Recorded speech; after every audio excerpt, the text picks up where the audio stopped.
your administrative staff team to try to get a policy that delineates different circumstances. There's a fairly clear delineation in here for what is official City of Gardner posting, where departments can have Facebook pages, for example, or Twitter, and how those are controlled and maintained by the city. And there your issues are primarily the Open Records Act, the Open Meetings Act, retention.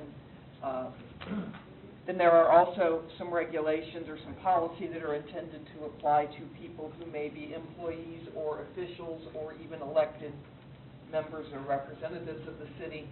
But all of you have personal lives. All of you may have, at least those of you who are elected, may have political campaigns. So what can you post in your personal capacity when you are not speaking as the mayor or as a council member? And so this policy is designed to lay out some guidelines to help make clear what is official city business, what is not. That's why, for example, there's a recommendation if you are posting something on a personal account, a Facebook page, a Twitter account, some other type of social media, that you include a statement saying this is not an official position of the City of Gardner, yet this is my personal opinion.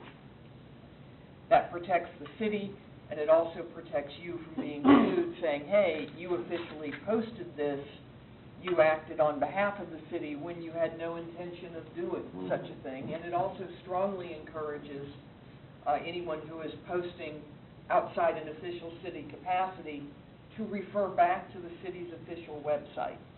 That helps get a consistent message out. You don't accidentally lose a word on a cut and paste or misinterpret something. You know, hey, the city has announced its policy on X. Here's a link to the city policy. So that is a cleaner and clearer way.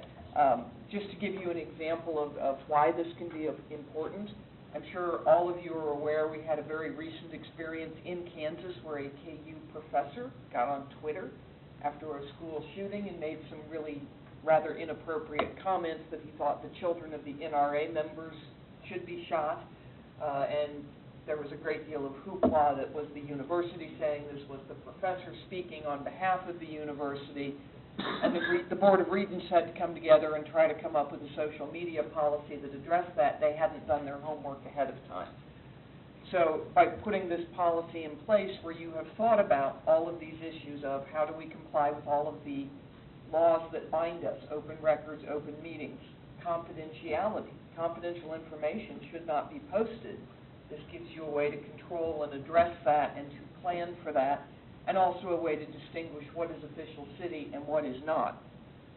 And just one word of warning, when you are posting in your personal capacity and not your official capacity, NPR provides coverage to members, and members are defined to be elected or appointed officials or employees who are acting in the course and scope of their business. So if you are doing something personally and there is liability, you may not have insurance coverage for that, and you may have to defend yourself. And this policy is intended to give some guidelines that will help you in that capacity as well to avoid. Nobody wants to be the test case. You know, you could win a lawsuit, but you might have to fight it in court, go all the way to the Kansas Supreme Court, and you don't want to be the test case. So this policy is designed to be best practices as we know them now and as we can anticipate them developing to keep you out of trouble. And I would strongly recommend that you review this every couple of years because the law is changing so rapidly. So this should be a regular item on your agenda to have your staff review the policy and bring it to you for adoption. I'm happy to try to answer any questions you might have. Real quick, is there anyone that's in the audience that would like to speak about new business item number 4? It doesn't look like it, so does anyone have questions for Courtney or Mary? I have a question on Section 4, Guidelines for Employee Participation in Social Networking. Can you give us a page number on that? Oh, sorry, page 52. Thanks. Particular subpart, Councilman? The last sentence, and I guess the rest of that sentence on on page 53. And I'm sorry, my pages are numbered differently, so you Oh. can... Just within the presentation. What's that? Oh, yeah. Yeah, I have 3 of 6 or 4 of 6. So it's just the opening paragraph for section 4? Yeah, I believe what he's talking about is the city does not seek to control through this policy or otherwise. Yeah, It's purely right. personal. It starts with that, and then, but it ends on, or is not otherwise disruptive to the city's vision, mission, and values. Seems to be kind of a open-ended qualification of what someone's posting. Could that endanger us in the future for? That one would depend on how it's interpreted. First Amendment law is where this could become an issue. If someone says, hey, I want to do something personally in the city just because I'm an employee, you're telling me I can't do something, I can't go out on my personal Facebook page and post that I don't like the bond issue that the council is approving and it's an inappropriate use of public funds. Just to pick an example that came up tonight. That, I think, is protected speech under the First Amendment.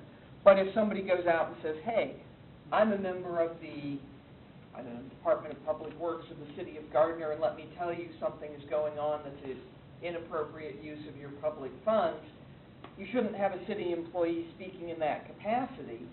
There has to be the distinction between purely personal and purely official, and sometimes there is a blend, which is where you have the possibility of a misperception. Just because you are, for example, a council member, does not mean that every word you utter is uttered as a member of the government of the city of Gardner. So this is attempting to give the city, to lay out some guidance, but a specific claim would have to be addressed, and there would have to be attention to the First Amendment in enforcing this policy. And that's one of the reasons this policy, as I read it, it seems like there's quite a few areas that you're hamstringing the decisions that we make as to, again, vague criteria on what is disruptive to the city's vision. I mean, if somebody in the water department says they're not following the rules that are established by law, and he's gone up the chain of command and no one's listening, and he posts that on a social media site, I mean, in my opinion, that what he's doing is not disruptive. It's actually... That's probably a First Amendment whistleblower protected claim, and you Right. would have to evaluate it in that context. But under these guidelines, he might lose his job. All someone has to say is, well, this is disruptive. I mean, his own immediate supervisor, who may be the person that's not listening to it, may recommend him for termination because of something like this. I mean, I guess that's my problem with this document, is it just seems to, it's so detailed on restrictions, and yet it's so vague on what the criteria are to define those restrictions. It just seems like an accident waiting to happen. I mean, and let me give you another example on G, where it says, if you publish content, this is on page 53, if your pages are numbered like that. If you publish content on the website outside the city of Gardner and it has something to do with the work you do or subjects associated with the city, use a disclaimer such as, the postings on this site are my own and don't necessarily represent the city's position or opinions. I mean, I don't think anyone's going to ever do that. I've never seen anything like that on any social media site where, that sounds like something a reporter for a major newspaper would say, or, something, but a disclaimer like that, I guess, again, are we setting ourselves up for someone coming back later and, for terminating somebody because they did not post this required disclaimer to disqualify their comments as being city business or city, opinion? This is an effort to try to distinguish. If you have a city employee who is using a city computer or posting on work time, those are fairly obviously city-controlled media posts, and you can limit those more tightly. It is when the employee goes home and posts on his or her personal computer outside of work hours.